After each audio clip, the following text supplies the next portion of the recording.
Boa noite, meus amigos. Estamos aqui de volta.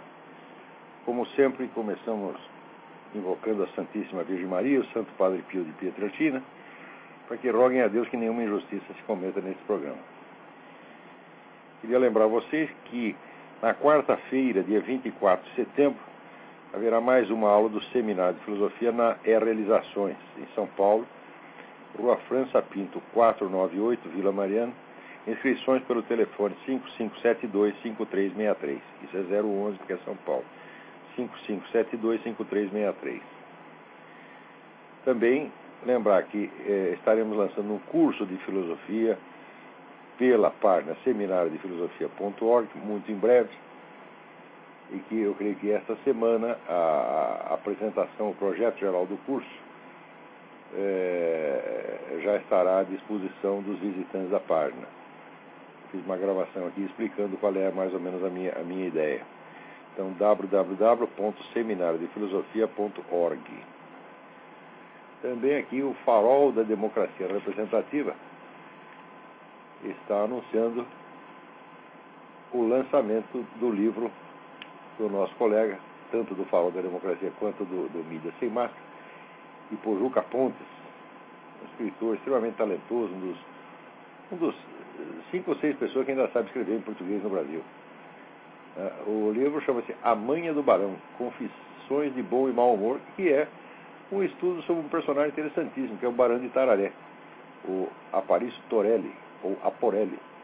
Você vê como nós, conservadores, nós somos fanáticos odiadores dos nossos inimigos, nós vivemos escrevendo livros, né, sobre os personagens interessantes da esquerda, como eu fiz sobre o Otto Maria Carpo, ele está fazendo agora sobre o Barão de Itararé, que era mais comunista que a peste, mas era realmente um homem engraçadíssimo, muito talentoso.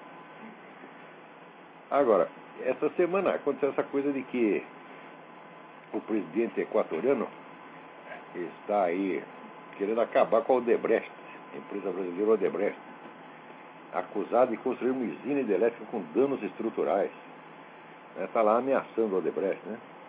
Ao mesmo tempo, né, o mesmo Correia está aí descendo o cacete na Chevron, né, e dizer que vai romper lá um contrato com a Chevron.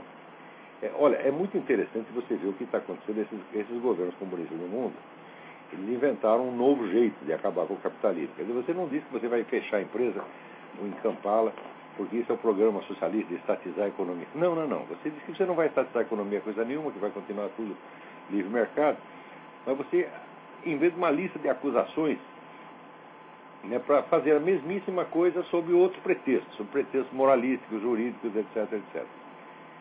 Então, tudo aquilo de que o governo... Aliás, tem na página eCrisis, né, ecrisis.com, feito pelo nosso amigo Alec Boyd, um artigo muito interessante sobre o caso da Chevron. Dê uma olhada lá, ecrisis.com ou .org? Ah, meu Deus do céu. Bom, mas se não for .com, é .org. Vocês procurem. eCrisis. O Alec Boyd é um venezuelano que falou tanto mal do Chaves que teve que ir morar na Inglaterra. Agora vai estar na Espanha. Então tem uma matéria interessante sobre a Chevron, e o caso da Chevron é muito parecido com o da Odebrecht. E tem lá um comentário assinado por um senhor chamado Pedro Camargo, que eu não tenho a menor ideia de quem seja, que diz, olha, a Chevron não fez nada disso de que ela é acusada, como a Odebrecht também não, né? Mas olha aqui, no entanto, a Chevron, Texaco, é culpada de muitas coisas, né? A Chevron é culpada de ignorância e de estar propositadamente despreparada, né, em face desses ataques vindo desses, né, comunista, corrupto, ladrão, etc., que ocupam esses governos, né, e depois ficar acusando os outros daquilo mesmo que eles fazem. Olha, no tempo da CPI, em 1993, eu trabalhava na Odebrecht, né, e a minha função lá era acompanhar a CPI e fazer um relatório, explicar o que está acontecendo. Eu sei que a minha casa tinha um quarto lá que era só documento da CPI, o quarto todinho cheio de documento da CPI. O documento da CPI tinha as atas, tinha os noticiários do jornal, tinha tudo. E os caras, na época, acusaram a Odebrecht de tudo que você pode imaginar. A Odebrecht era, né, era como Henry Miller, quando trabalhava na Oeste, ele chamava de Companhia Chupadora Cosmodemoníaca. Então a Odebrecht virou Companhia Chupadora Cosmodemoníaca, né? E acusavam de tudo. E eu estava lá estudando negócio, eu sabia que aquilo tudo era mentira, até o último detalhe, né? E a Odebrecht ali que embarata tonta sem saber o que fazer, um despreparo total para lidar com essa gente, né? E, inclusive, evidentemente, dando dinheiro para o PT, via candidato do PT, né? Pedia dinheiro, eu estou fazendo campanha, preciso de dinheiro, o Odebrecht, toma lá o dinheiro. O sujeito saía de lá e ia falar mal do Odebrecht. Mas sempre a mesma coisa. Acusaram o Odebrecht de desviar dinheiro da construção de várias construções de aeroportos. O Odebrecht jamais construiu um aeroporto na vida. Né? E, em suma, era um negócio horroroso. Agora, estão fazendo agora a mesma coisa.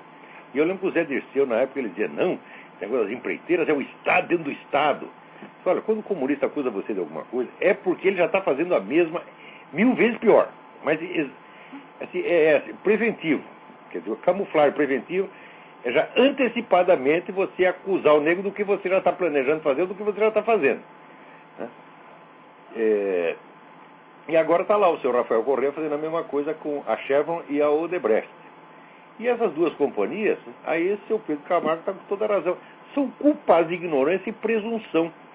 Porque são esse bando de idiota que acha que a Guerra Fria acabou, agora são só os fatores econômicos que contam, né? Agora é o livre mercado e tudo se resolve com dinheiro. Vocês são um bando de cretino, quando vocês se ferram, a culpa é de vocês mesmos. Essa presunção empresarial, né? Esse dinheirismo idiota, né, que acha que o mercado resolve tudo, né, e, sobretudo, essa obstinação de ficar cantando vitória sobre o movimento comunista, quando o movimento comunista cresce dia a dia, e pega gigantes como a Chevron e a Odebrecht e humilha, põe de joelho, exatamente como Hitler dizia que ia pôr o empresariado de joelho. Eles já põem de joelho. Não, de joelho eles estavam no ano passado, agora estão de 4, né, comendo grama no chão. Então, olha, vocês não são culpados de nada que esses caras do acusam, mas vocês são culpados de cumplicidade com seus próprios inimigos. Agora, outro negócio interessante que me enviou aqui é que saiu até no jornal inglês, o Guardian, está aparecendo um monte de Obamas no Brasil. Né? O Brasil é o país mais obamaníaco do universo. Todo mundo lá é a favor do Obama. Os caras da direita são a favor do Obama, meu Deus do céu.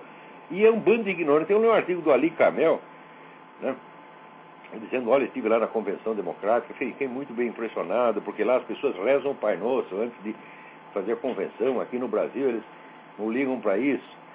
Eu digo, olha, Camel, vê se acorda. Os caras rezam o Pai Nosso lá na convenção. Depois chega no Congresso, eles votam lei proibindo de rezar em público, porra. Esses mesmos caras. O sujeito vai lá, pastor protestante, vai lá, reza, no dia seguinte ele está lá no Congresso, né, fazendo lei que retira monumentos que tem escrito os 10 mandamentos, proíbe o negro de entrar com Bíblia na escola, você está entendendo? Pune, né, o capelão das Forças Armadas. Você é capelão protestante, judeu ou católico, você reza lá, cita um pedaço da Bíblia, da Torá, pronto, tá na rua. Né? Na escola, então, se você entra com a Bíblia embaixo do braço, o aluno entra com a Bíblia embaixo do braço, é expulso. São esses mesmos que você ficou tão comovido lá. Mas a ignorância dos jornalistas brasileiros, não estou falando dos piores, daqueles vagabundinhos da Folha de São Paulo, estou falando dos melhores. A ignorância dos caras, olha só o que acontece aqui nos Estados Unidos, assim, olha, eu não sei, eu me lembro do falecido Inácio da Silva Teles, né, que uma vez foi fazer uma conferência, convidei ele para fazer uma conferência, não lembro o que é, e ele começou a conferência dizendo, meus amigos, a minha ignorância do presente assunto é incomensurável. Evidentemente era um exagero dele, era um homem modestíssimo, cultíssimo, um dos grandes estudiosos que o Brasil já teve. Mas a ignorância desses camaradas, e aí também sobre os Estados Unidos, a ignorância dos correspondentes americanos. Por exemplo, tem um cidadão, né, correspondente do Estadão, não vou nem dizer o nome, né, aquele cara que fez a lista de 10 vice-presidenciáveis, né, não tinha a Sarah Palin. Fui eu o único jornalista brasileiro que avisou, falou, olha, avisei nesse programa, vocês devem lembrar, Eles são todos testemunhas. Eu falei, mais provável é a Sarah Palin, com 2 semanas de antecedência. O único jornalista no Brasil. Olha, eu sou o jornalista mais bem informado, um dos jornalistas mais lidos e o mais mal pago da mídia brasileira. Agora, essa semana aí, né, até aparece lá aquela besta quadrada, aquele Arnaldo Jabbour, mas dá vontade de bater, tem que bater num sujeito desse, porra. Ô Arnaldo Jabbour, se eu encontrar você, eu vou dar um pontapé no meio do seu cu. Você me desculpe, com toda delicadeza, porque o que você tem falado naquele seu programinha é um negócio assim. Ele disse essa semana que as mulheres republicanas, elas são más, profundamente más, e elas são tão más que elas ficam feias. Bonita, o Arnaldo Jabbour, bonita era a Madeleine Albright, né? Essa que você gostava, né? Então, elas ficam más porque elas ficam feias porque elas são más. E elas, sobretudo, elas odeiam judeus. Eu digo, ai meu saco, você passa assim um dia aqui nos Estados Unidos, você só vai ouvir uma coisa. Diz, olha, esse negócio de neocon republicano, isso é conspiração sionista, porque só tem judeu no negócio, tá entendendo? Agora você diz que eles odeiam judeus. Eles, você nunca leu nenhum jornal, nada, você não lê nada. Né? Da onde você tira essas coisas? Tá cheirando coca, rapaz? Agora, pagam rios de dinheiro pro idiota ir lá e dizer essas coisas. Como é que pode? Né? Quer dizer, você quer falar mal dos caras? Bom, então, pelo menos diga algum fundamento, né? Alguma coisa aqui. Então os caras, porque está cheio de judeu na cúpula republicana, os caras dizem que é conspiração sionista. Claro que não é. Tá certo? Se fosse, os Estados Unidos não estavam agora forçando o coitado de Israel a engolir aquela porcaria de Estado palestino. Que aqui outro dia teve uma manifestação de estudantes judeus protestando contra o governo americano e contra o governo israelense, por aceitar essa empulhação desse Estado palestino, né? E forçar lá os caras a ceder parte do território, né, duramente conquistado. Um país que é do tamanho, desculpa, os judeus que desculpa, mas aquele é do tamanho de uma titica de galinha, tá entendendo? Né? E tem ali 18 milhões de judeus, não dá a população da cidade de São Paulo, né? Tem que somar todos os judeus, não são 18 milhões. Do outro lado são 50 países com 1/4 da população terrestre, né, ocupando uma área imensa, e os caras ainda ficam dizendo que Israel é imperialista e que toma território deles. Puta vida! Quer dizer, é a raposa reclamando da galinha, porra. Né? Agora, então aqui os estudantes, né? Em geral, estudantes faz besteira, mas dessa vez estavam com toda a razão. Só os estudantes protestaram. O resto, a cúpula lá republicana, que todo mundo diz que é conspiração sionista, está lá entregando o Estado palestino, o próprio governo israelense entregando território para o Estado palestino. Então, bom, motivo, você quer falar mal da cúpula republicana, você pergunta para mim, Arnaldo Jabbour, eu sei o que falar deles, tá certo? Você não sabe nada, você é um chutador, um palhaço, um bufão, você tá entendendo? Você, em primeiro lugar, é ignorante, eu te conheço, você é desses caras que não olham na cara da gente quando fala, só olha para si mesmo, porque se acha lindo, tá entendendo? Então, não dá para pensar, rapaz. As pessoas me perguntam o que eu acho do que o Arnaldo Jabbour disse. Eu digo, não acho coisa nenhuma, porque o que ele diz não pode ser julgado do ponto de vista da realidade, porque não pertence a essa categoria. Né? Pertence à categoria você da sedução, de você falar as coisas que você acha que as pessoas, né, vão achar que você é um bom menino. É isso que faz, é exibição diária de bom mocismo, né? Tem açúcar nesse café aqui? Pô, peraí, minha mulher me deu um café aqui, mas não sei se tem açúcar. Não tem açúcar, é tão horroroso. Então, o que eu posso achar do Arnaldo Jabbour? Não tem que achar nada, tá entendendo? Se encontrar na rua, assim, preliminarmente, preventivamente, manda tomar no cu. Tá? E não discuta mais nada, não discutir. Como é que eu sou um estudioso, sou um homem sério, como é que eu posso discutir com um cretino desse, porra? Que é só exibição, você tá entendendo? Aquela coisa bem brasileira, histriônica, é só exibição. Aquele fingimento de uma cultura que não tem. Né? Agora, você vê, a mendacidade dessa mídia brasileira é uma coisa que ultrapassa, né? Eu falei um negócio do incomensurável. Eu falei, é incomensurável, entendeu? Olha aqui, a Folha de São Paulo, saiu uma notícia, né? foi divulgado no mundo inteiro, que um cidadão chamado Morton Sobel, que foi cúmplice do casal Rosenberg, naquele caso da espionagem atômica, né? Os dois foram executados em 53, o casal, e esse Morton Sobel ficou lá preso, né? E que ele sempre disse que era inocente, etc, etc. Assim como o casal Rosenberg, todo mundo, a esquerda inteira, dizia que é inocente. Depois dos caras condenados, né? Ainda teve uma homenagem ao Rosenberg, ficaram 50 anos tendo que lançar, e o Morton Sobel, com 91 anos, disse, não, é tudo verdade, a gente espionou mesmo, passamos o negócio para a União Soviética, Só que a Ethel teve pequena participação na coisa, ela era uma boboca, que só estava ali acompanhando, ela, né? O que a Folha noticia? Confirmada, espionar? Não noticia. Ethel Rosenberg era inocente. Ou seja, prestem bem atenção, o sujeito confessou o seu próprio crime. Aí ele fala com autoridade absoluta e isso, portanto, é líquido e certo. Se ele confessou o crime, é porque ele fez o crime mesmo. O que ele disse sobre a Ethel Rosenberg é a opinião que ele tem sobre um terceiro. É incerta. Onde está a notícia? Quer dizer, na técnica do jornalismo, quando você lê um texto, é você pegar o que é a notícia, a essência da notícia, e o que é o negócio periférico.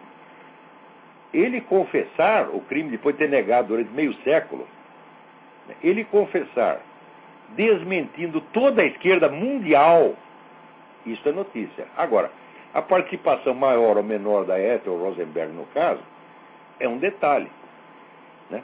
Então, na antena tinha a técnica do jornalismo, tinha lead e sublead. Lead era primeiro parágrafo, que era de 5 linhas. Tinha um sublead que era de 3. Isso foi implantado no Brasil pelo Alberto Dines lá no Jornal do Brasil, virou padrão naquela época. Depois dissolveu, mas ainda continua como referência para o jornalismo. Qual é o lead? Morton Sobel confessa que ele e Júlio Rosenberg, de fato, entregaram os segredos atômicos para a União Soviética. Sublead. Na mesma ocasião, Sobel disse que a participação da Ethel Rosenberg foi mínima. O que não quer dizer que foi inocente. Daí a Folha dá a notícia. Ethel Rosenberg era inocente. Ô, Otávio Frias, puta merda, você não consegue parar de mentir, não dá para parar um único dia, porra. A Folha de São Paulo, assim, se diariamente você for corrigir erros e mentiras da Folha de São Paulo, você tem que escrever uma enciclopédia diária. Praticamente qualquer notícia que tenha alguma relevância política que sai na Folha tem uma distorção, tem uma sacanagem, tem um viés, tem uma manipulação. Esses camaradas acham que eles têm o direito de moldar o panorama do mundo. O público só pode ver o que eles querem. Do resto, eles tampam. Agora que veio a carta do Daniel Scherer, a carta é muito boa e muito interessante. Dá vontade até... Olha, eu vou ler uns pedaços aqui. Prezado Olavo, acabo de ler as reflexões autobiográficas de Eric Voegelin e gostaria... É gozado aqui, os pessoal... Você fala Eric Voegelin, ninguém sabe o que você está falando. Diz, quem? Who? Né? Daí você escreve, diz, Eric Voegelin. Né? Então, você não pode falar o nome certo, tem que falar errado. Né? Então, Eric Voegelin, e gostaria, se possível, de lhe fazer uma pergunta a respeito. Antes de tudo, agradeço-lhe a recomendação. O livro é realmente uma pequena joia. Essa é realmente uma maravilha. Não é porque foi a minha filha que traduziu, não é porque fui nem eu que recomendei, mas tem que ler esse livro. Tem que ler porque é a história de uma vida de estudo. Como é que esse cidadão planejou o que ele queria ser quando crescer, né? E planejou qual era os assuntos, mais ou menos, que ele queria desvendar, e daí fez a lista do que ele precisava saber para chegar lá, e foi, né, estudando, com professor atrás de professor, lendo livro atrás de livro, e viajando, ia atrás, ia nos lugares para buscar as coisas. E fez, assim, uma carreira de estudo maravilhosa. Bom, a obra, porém, me deixou com algumas questões. Li que certa feita perguntaram a Voegelin qual era a sua confissão religiosa, e ele naquele momento disse ser um cristão pré-reforma, um cristão humanista.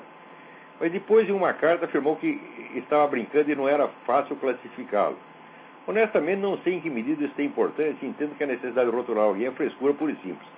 Como o senhor disse em uma das aulas da História Essencial da Filosofia, o que importa é a abertura ao fundamento, ou, no dizer de Voegelin, atenção em direção ao plano divino.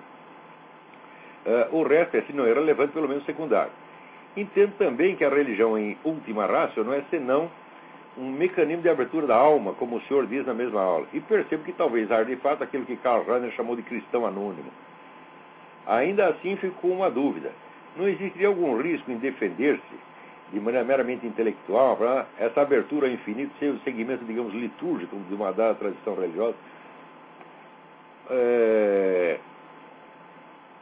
Olha, Daniel, a resposta mais exata que eu conheço é não sei. Não sei, eu tenho pensado nisso um tempo. O próprio caso do Voegelin, né, é tão ambíguo e tão difícil de resolver isso, porque ele mesmo morreu sem saber isso, tá entendendo? O fato é que ele, quando morreu, ele deixou instruções explícitas, né, antes de morrer, para ser enterrado de acordo com o rito luterano, que é a religião na qual ele nasceu. Tá certo? E poucos dias antes de morrer, ele disse para a mulher dele, né, fulaninha, eu agora entendi o cristianismo. Né? Só que daí não dá mais tempo de explicar. Ele falou isso e morreu logo depois. Né? Então, morreu cristão, morreu na igreja luterana, tá certo? Isso não tem a menor dúvida. Mas ele jamais se interessou por esse tipo de definição. Também nunca disse que ninguém devia agir como ele. Né? Essa é apenas uma atitude pessoal dele. Porque você precisa ver que as nossas atitudes com relação à religião, elas têm algo a ver com o nosso equilíbrio interior. Quer dizer, para o Voegelin poder fazer a investigação que lhe interessou e tal, ele precisava realmente estar colocado, por um lado, estar colocado fora da fiscalização dos teólogos, etc., etc., e, por outro lado, comprometido de algum modo com o cristianismo como baliza. Né? Então, o Voegelin é um filósofo cristão em última instância. E eu acho que se você quer fazer um trabalho filosófico sério, você não vai poder fazer mais do que isso, não. Porque o desempenho daqueles filósofos que foram comprometidos, vamos dizer, com a igreja no século XX, foi absolutamente lamentável. Você pega esses Maritain e outros, né? Emmanuel Mounier, etc., só fizeram besteira. E, no entanto, estavam lá na igreja, cumprindo a liturgia, etc., etc. E tem outro que, o Voegelin só foi na igreja 2 vezes na vida. Né? Você leu o Maritain, você termina comunista. Né? E você leu o Voegelin, você vai para a igreja. Então, pelos frutos conhecereis. Entendeu?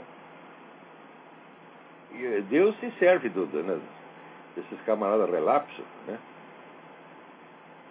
Como o Voegelin, o Mário Fernando Santos, para operar algumas maravilhas. Né? E às vezes pega lá os sacerdotes, os cardeais, etc., e passa por cima deles. Né?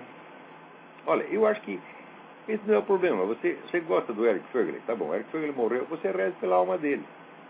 Talvez ele esteja lá no purgatório. Né? Ele é cristão, mas não é na igreja. Talvez ele no purgatório. Reze, ué. Eu faço isso, todos aqueles que eu amo e morrem, a gente reza por eles. Então, quem sou eu para julgar a ortodoxia do cara, para mandar ele para o céu, para o inferno? Não é nada. Tomara que esteja no céu. Então você reza para ele e já está fazendo o mais que pode. Agora recebi aqui uma outra carta do cidadão, evidentemente não vou dar o nome, que ele diz: eu sou adepto do nacional-socialismo hitlerista. E fica reclamando. Eu pensava que já está rindo. Pô.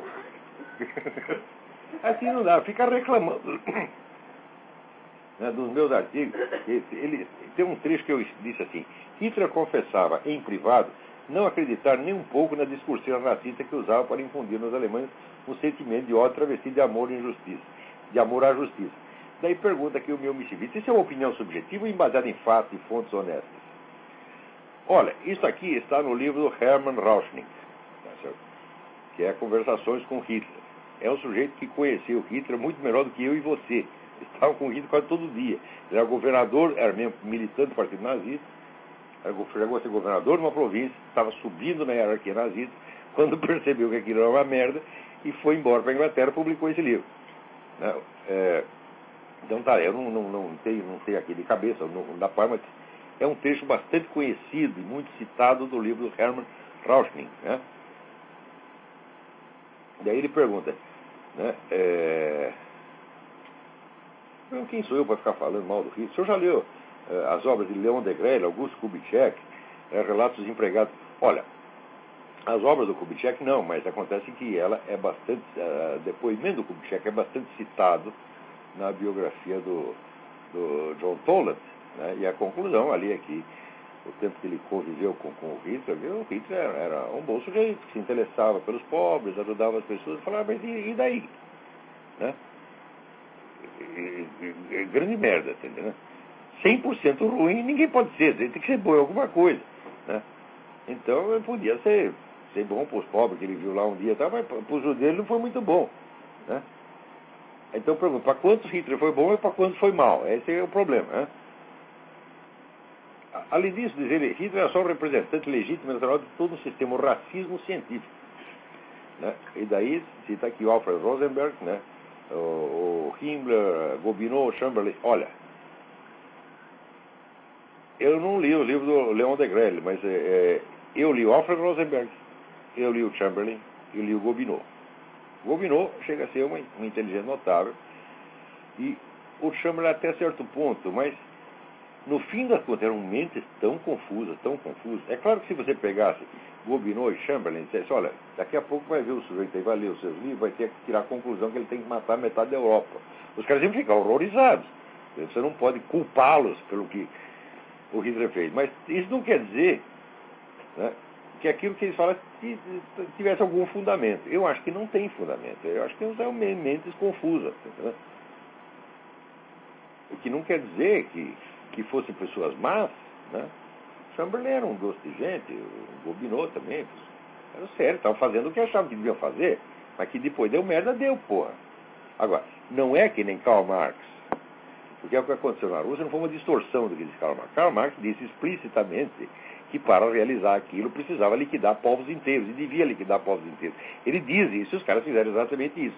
Agora, o coitado do Gobineau, Chamberlain não disse que era para matar ninguém, muito menos o coitado do Nietzsche, né? Que o Hitler era leitor de Nietzsche, sabia trechos de Nietzsche, de cor, Schopenhauer também. Coitado do Nietzsche e Schopenhauer não disse que era para matar ninguém. Né? Richard Wagner, né?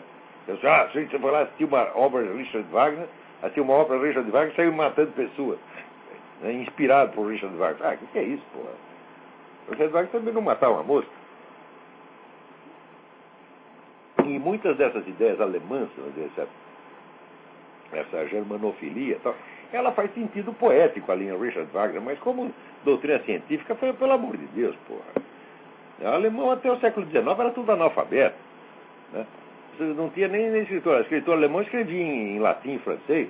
Era um povo atrasado e complexado, porque sabe que todo racismo nasce de complexo. O sujeito pisa em você, daí você começa a achar que você é superior. Agora aí, esse obamismo, o que é isso aí? Os caras estão querendo provar que são superior, que são os gostosão. Tá? O alemão fez a mesma coisa, porra. Né?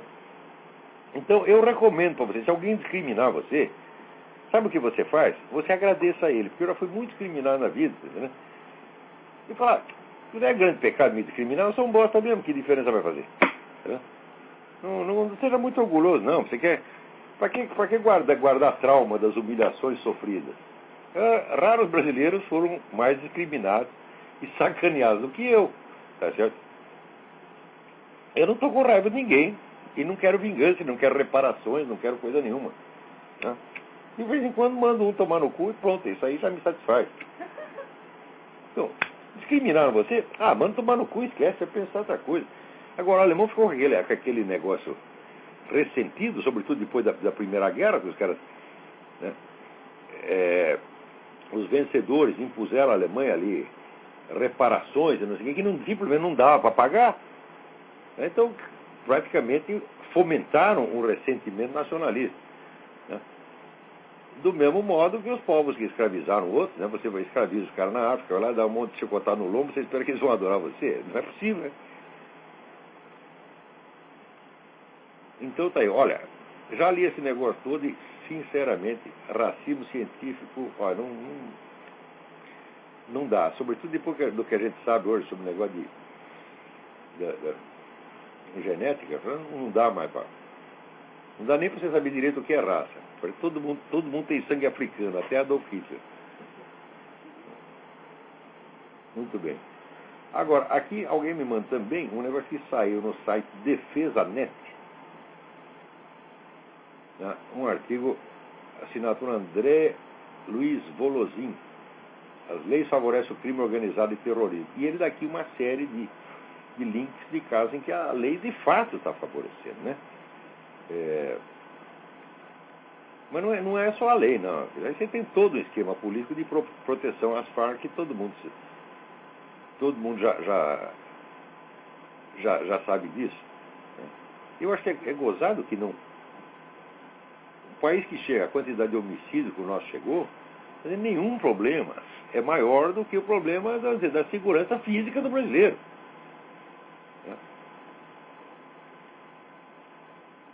Muito bem. Agora aqui está aí o Lula convocando a UNE a deflagrar a campanha. O pré-sal é nosso. Né? Ao mesmo tempo que ele faz isso, aparece aquele cretino do general Andrade Neri, escrevendo naquela merda de Jornal da Hora do Povo, né? Dizendo que nós precisamos defender ali o pré-sal contra o imperialismo americano, porque eles vão invadir, eles vão tomar tudo, né? Olha que coisa incrível que o sujeito diz, né? Quer ver, eu vou achar aqui, ó. Maravilha que ele diz. Ele diz, para o general, é sintomático que logo após o anúncio das novas jazidas de petróleo, a Força Naval Norte-Americana tenha reativado sua quarta frota, que inclui um porta-aviões nuclear destinado ao sul do Atlântico. Aspas, palavras do general agora.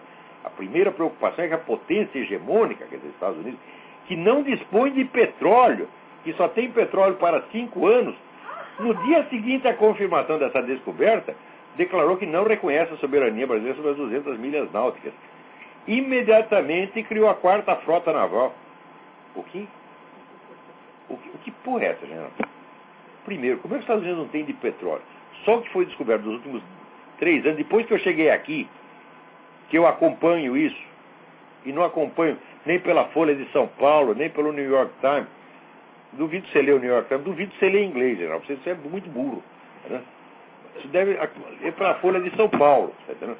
Agora, eu leio aqui as publicações, vamos dizer, de investidores, as publicações técnicas, etc. Eu sei, só o que se descobriu nos últimos 3 anos, tá certo? É o dobro do que tem na Arábia Saudita, meu filho, não é do que tem no Brasil. Os Estados Unidos têm reserva de petróleo imensa, só que tem o seguinte, o problema aqui não é a falta de petróleo, aqui o problema é a falta de vergonha na cara, porque está aí um monte de Pelosi, né? Ted Kennedy, John Murta, Obama, que não deixa furar posto de petróleo. O petróleo tem que ficar lá guardado, não pode mexer. Tem que fazer aqui energia eólica, tem que ficar todo mundo soprando. Né? Energia eólica, tem que usar energia eólica. Então tração animal, botar a Pelosi lá na frente da carroça, é essa energia que eles querem, para não contaminar o mundo, né? Esse é o problema aqui, general. Não é falta de petróleo não, pô. Segundo lugar, qual é o maior acionista da Petrobras, general? É o Jorge Soros. Hã? Você quer dizer que os Estados Unidos vai mandar a quarta frota aí para atrapalhar o Jorge Soros, para impedir o Jorge Soros de ganhar dinheiro? Ah, general, vai lamber sabão, vai para a escola primária, seu analfabeto, tá certo? Incapaz, senil, idiota. Você é uma vergonha para a nossa Força Armada, ainda fica escrevendo nesse jornal comunista. Tu é um puxa-saco de comunista. Não acredito que isso pessoalmente seja comunista, que diferença faz? Tá certo? As ideias interessam nos grandes homens, nos homens de pensamento interessa ideia, no homem medíocre interessa ideia, interessa onde ele está e com quem ele está colaborando. Tá? Você tem um ditado francês, se quer mudar as ideias do homem medíocre, muda ele de lugar.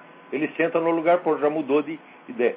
Você, se sair 2 semanas dessa companhia que você anda, você vai mudar de ideia também. Tá certo? Que não tem ideia nenhuma, só tem ideia de jirico, porra.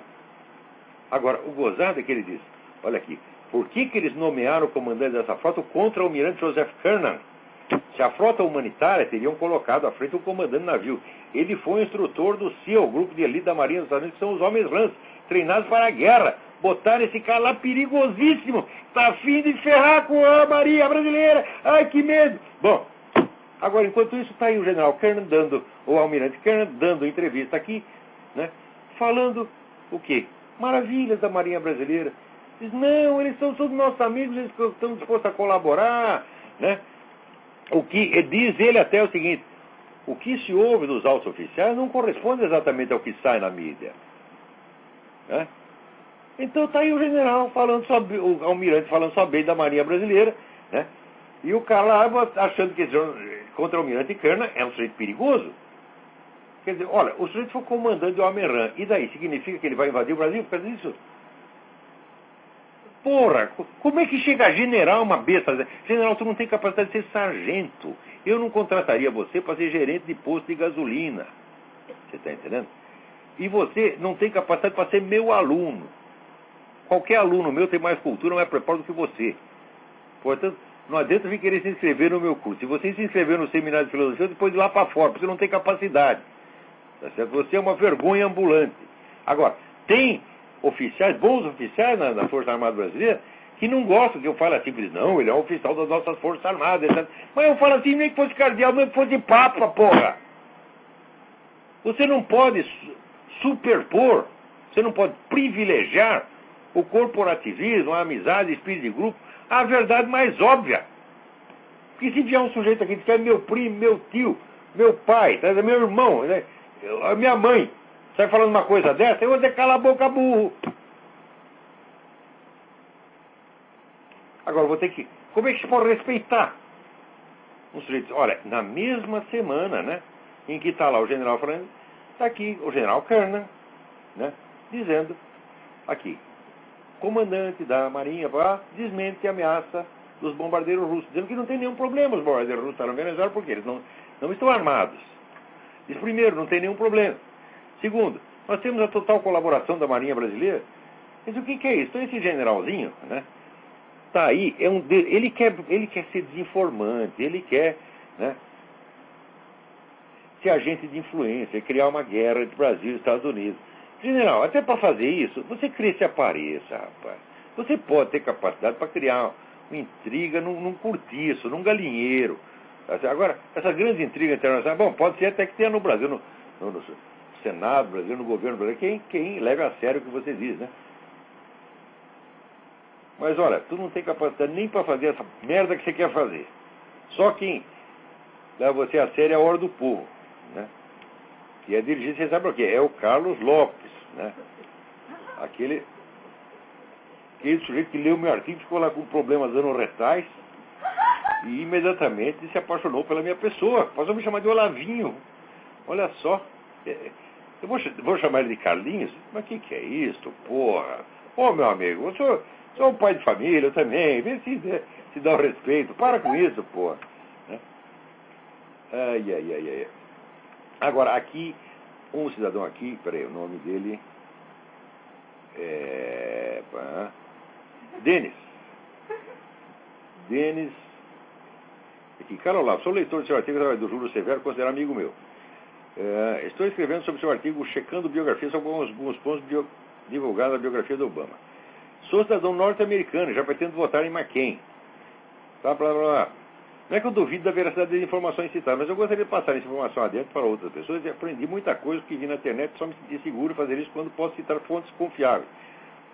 Bom, Denis, é o seguinte, eu vou mandar para você, pessoalmente, uma versão do artigo, que está o texto do artigo e está as fontes de cada detalhe. Só de 2 detalhes eu não achei necessário dar a fonte, que é aquele negócio de que ele era muçulmano quando era criança, que isso até foi bem divulgado aqui, então isso não precisa. Mas todos os outros detalhes que eu dei aqui 8, não é mentira, 8 crimes do Obama, crimes, porque o sujeito é falsário, falsificou certidão de nascimento para enganar toda a nação americana, tinha que estar na cadeia esse vagabundo, tá entendendo? Então eu dou aqui todas as fontes. Não dá para eu dar aqui porque são aqueles endereços de internet quilométricos que eu vou mandar para você pessoalmente, né? E vou botar na minha página o artigo com as fontes. Agora, cá entre nós, deixa eu explicar um negócio aqui para você. No jornalismo, você escreve artigo, o jornal hoje, ele é diagramado, a página é desenhada antes, e você tem que escrever o artigo exatamente, né, no tamanho certo.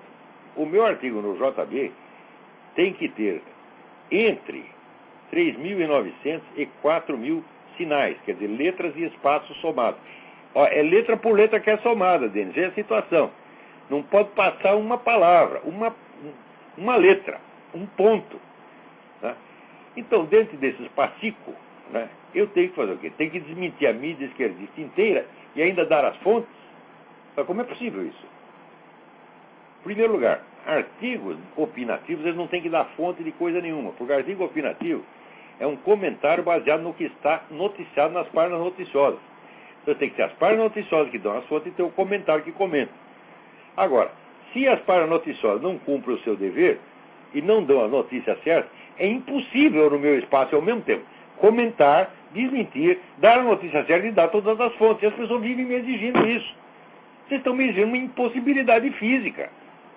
Por exemplo, a lista de fontes que eu fiz aqui ficou do tamanho do artigo, meu filho. Então a próxima vez, olha, hoje não tem artigo, só tem um monte de endereço de internet. Né? É isso que vai acabar acontecendo se eu for decidir dar todas as fontes possíveis. Então o que eu faço?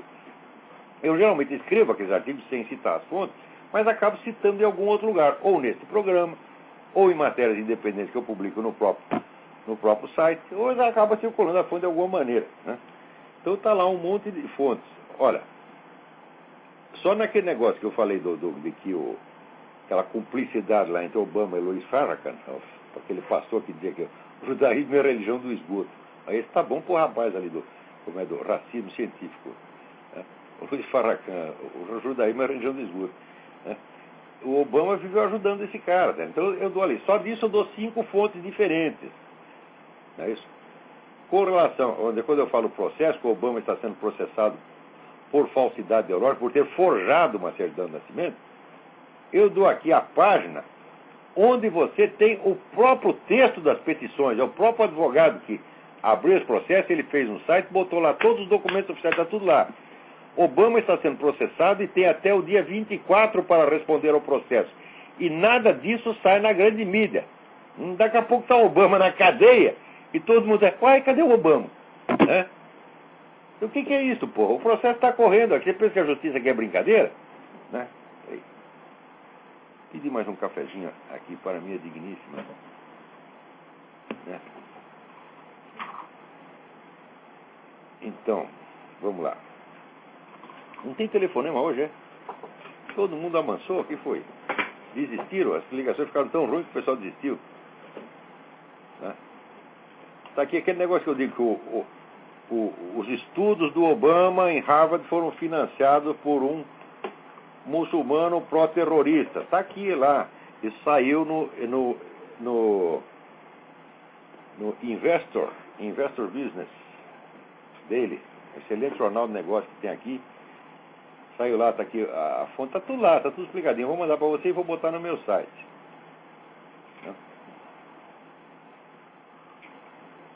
Vamos lá. Agora aqui, peraí. Tem aqui. O José Santini, que foi aluno do Carlos Vargas e do meu filho, o Luiz Gonzaga de Carvalho Neto, vulgo, Gugu, né? Ele está fazendo um trabalho sobre tempo e eternidade, ele me mostra aqui a bibliografia que ele está usando e pede mais alguns títulos. Eu não tenho que acrescentar muita coisa não, Santini, mas uma coisa que você tem que ler é a tetralogia do Louis Lavelle, que se chama De Lettres, de l'acte, Le temps de l'éternité et de l'âme humaine. Né? São os 4 primeiros livros, a obra principal do Louis Lavelle, que depois ele reduziu num livrinho chamado A Presença Total, A Presença Total, que é um livro maravilhoso, só que o resumo ficou muito mais difícil do que o livro inteiro. Então melhor você ter paciência e ler o livro inteiro, porque lá a Presença Total ficou um pouco compacto demais. Não dá para fazer esse trabalho sem ler o Louis Lavelle. Né? Peraí, agora tem alguém aí na linha. Quem é? Alô? Alô? Alô? O que há, hein? Essas ligações estão cada vez piores. Alô? Tem alguém aí? Aqui, o Wilson Pereira de Souza me pergunta, ainda existe no Brasil de hoje uma elite? Não questiona sobre uma elite que chegou ao poder, que se apropriou dele com impostura. Né?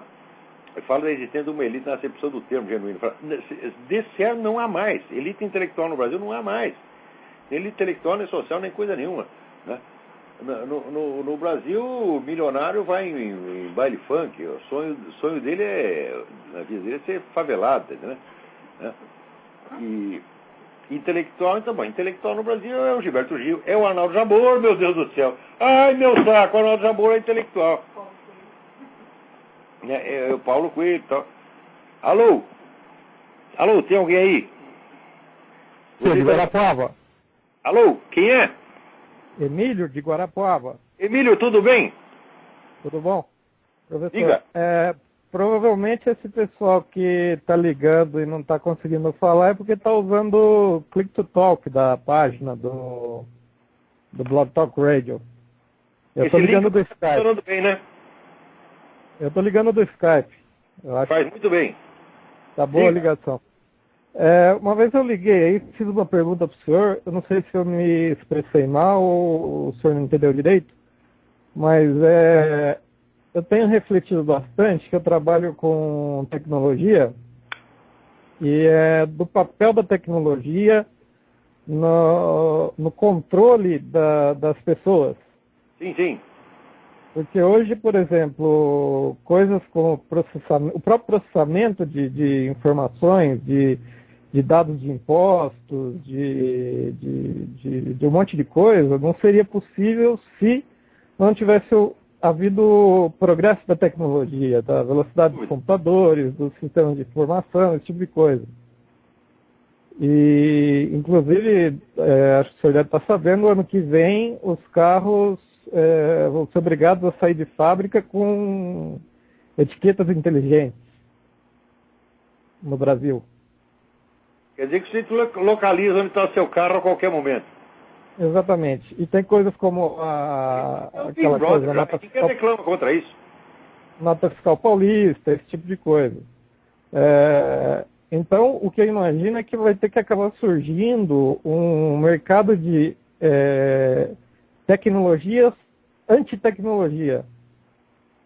Certamente, e tem que surgir a defesa do cidadão contra ele. Deixa eu fazer um parênteses no que você está falando. Isso é um assunto da mais alta importância.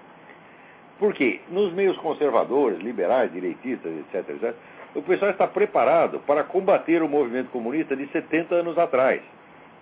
Ou seja, eles acham que o comunismo é o seguinte, você toma o poder e diz, agora é o regime comunista.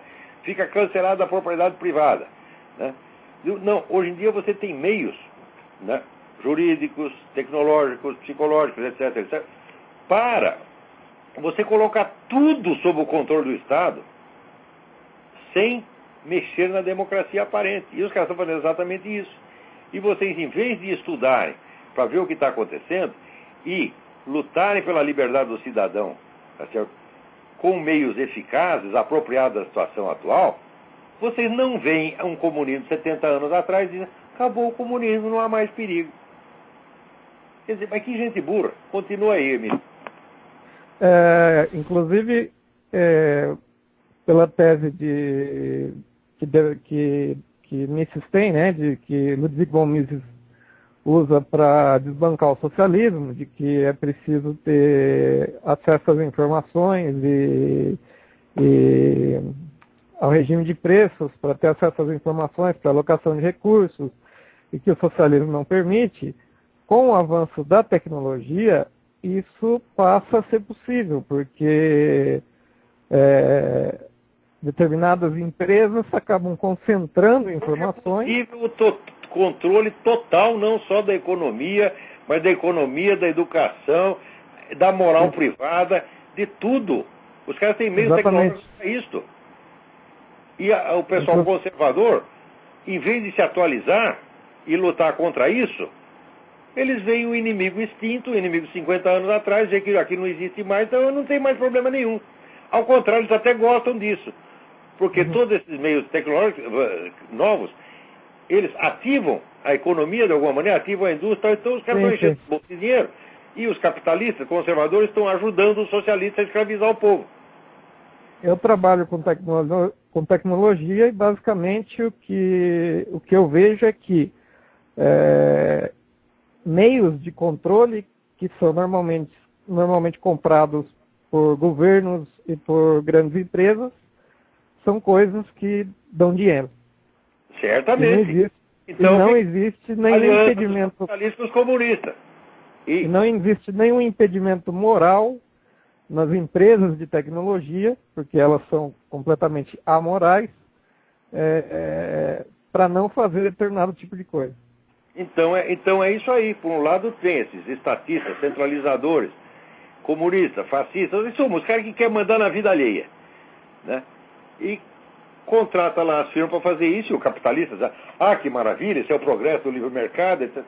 Esse é um bando de louco, no fim das contas. Olha, no final das contas, é muitíssimo importante. Muito obrigado por levantar esse assunto. É o assunto, na verdade, o principal do dia de hoje.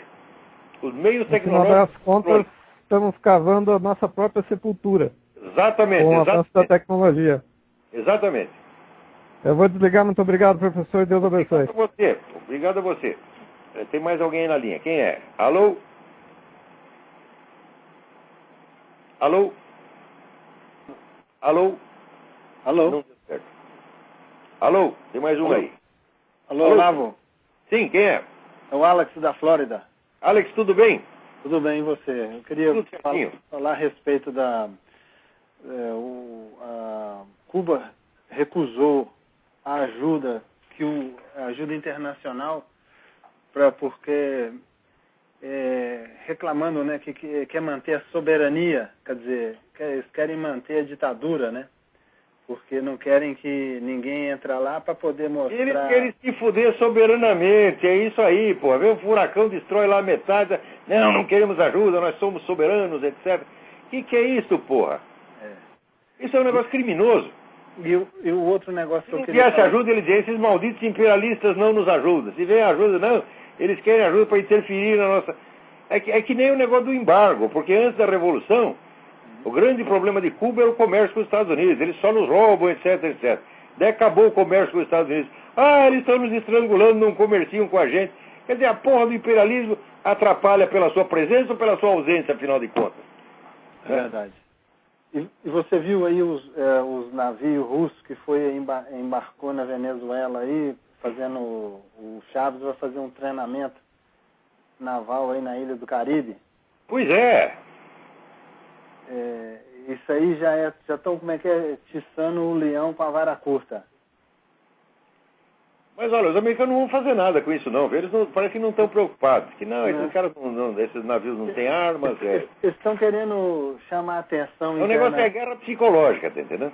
A guerra E outra coisa também, você viu aí esse empresário americano, o Pickens, falando que os Estados Unidos é autossuficiente em gás natural e petróleo? E é mesmo. Eu tenho estudado isso. Eu tenho uma pilha de recorte aqui. Se eu tivesse tempo de traduzir essa coisa toda, o que tem de petróleo aqui, que eles descobriram de petróleo Colorado, North Dakota, né, no próprio Alasca, no Golfo do México, é uma monstruosidade. E a filha da puta da Pelosi não deixa abrir um buraquinho. Só o petróleo que tem no Golfo do México, o gás natural que tem aqui na costa da Flórida, na costa oeste da Flórida, e o gás que tem e o petróleo que tem no Alasca é suficiente para manter, é maior do que o do Brasil e da Arábia Saudita juntos, assim, umas 10 vezes. Estão vendo aí, ô general Andrade Nery, tu não ouve nada, porque tu é surdo, cego, só não é mudo. Que coisa terrível, hein? Então é isso aí. Obrigado, Alex. Um abraço. Obrigado, Alex. Olha, se os Estados Unidos não tivesse petróleo, por que é proibido de furar posto de petróleo? Hein? Né? Quer dizer, para os Estados Unidos ficar sem petróleo, para a gasolina chegar a $5 o galão, precisa um monte de Pelosi, né? Sentando nos buraquinhos, né? E não deixando, né? Sair petróleo. Agora, o general Andrade Nery acredita que não tem petróleo aqui. Quem tem petróleo é o Brasil. Rapaz, isso é uma maravilha. Junta vocês e o Hugo Chávez. Puta vida. Olha, aposto. Eles vão liberar a exploração de petróleo aqui. vão ficar o suficiente e vão mandar vocês e o Chaves enfiar o petróleo no cu. Tá vendo? É o que vai dar. Agora, aqui, recebo uma carta. Peraí, tem outra pessoa. Alô? Alô, Olavo? Eu? Você tá me escutando? Tô, perfeitamente. Fala rápido que tá acabando. Eu só quero falar que o Mídia Sem Máscara teve vários ataques agora de vírus, né? E o pessoal tem cuidado e o Heitor de Paula também. Fizeram no site do Heitor de Paula, fizeram na Mídia Sem Máscara. É os meios que esses caras têm de lutar. Eles já têm o monopólio da mídia, da universidade, tem o espaço inteiro. Eles querem ter espacinho na internet, nem isso pode.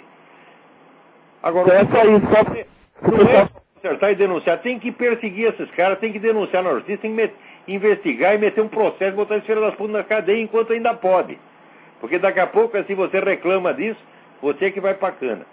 Chega lá, botaram vírus no meu site. Ah, é? Então esteja preso. Eu sou esse Olavo, falou aí, valeu.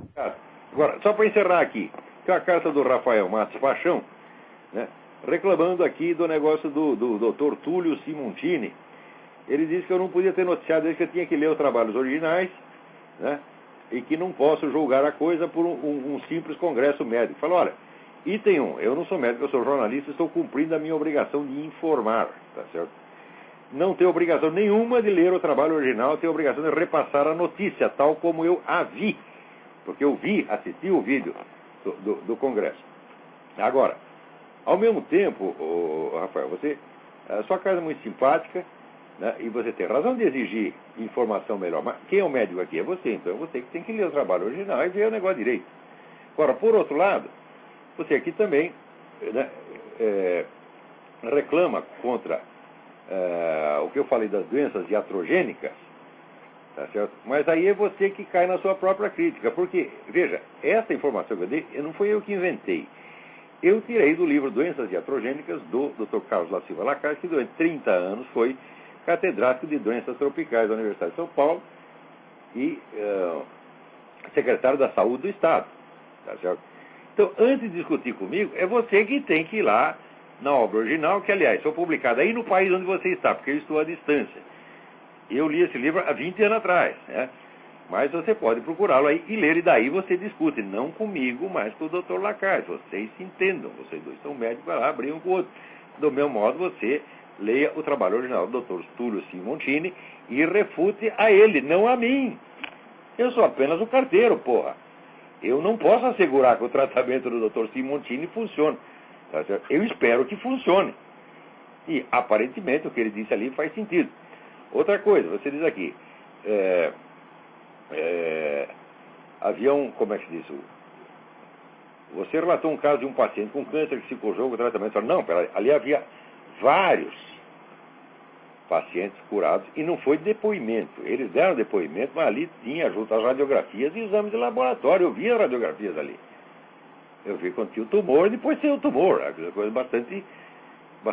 Eram vários.